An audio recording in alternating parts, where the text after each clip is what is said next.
કે ઓલકોરત કોક દી હોય સાપતું હોય કેમ લાગે?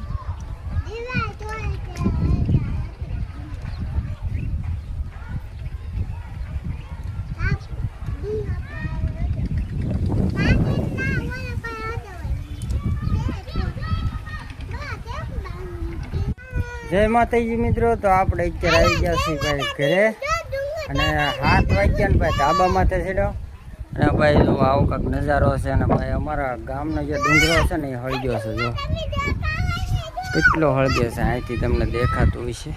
જો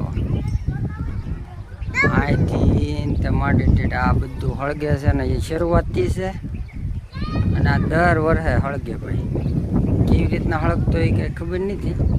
બાકી જો આ બધી જો આ બધું હળગે છે, હેઠળ શરૂઆત થઈ છે. તો આ ધુવાડો દેખાય. બાકી જો આ હળગ્યો છે આવી રીતના ડુંગર દર વર્ષે હળગે છે. કેવી રીતના હળગે એ નથી ખબર. બાકી જો કેટલું પૂગે કોને ખબર. અહીંયા અમારે નેનો બેન જો બતાવે ક્યાં હળગે નેનું ડુંગરો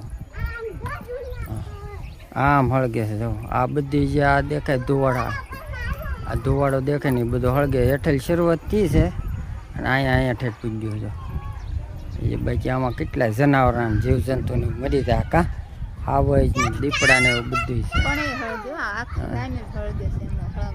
એ હા મેં ત્યાં જો ને થોડું અહીંથી શરૂઆત થાય છે. આ બધું અહીંથી બધું હળગે છે. ઓલી સાઈડ થી હળગેલું છે. જો ને કાળું કાળું થઈ ગયું. પછી આ બાજુ આવશે અને ઘણું છે.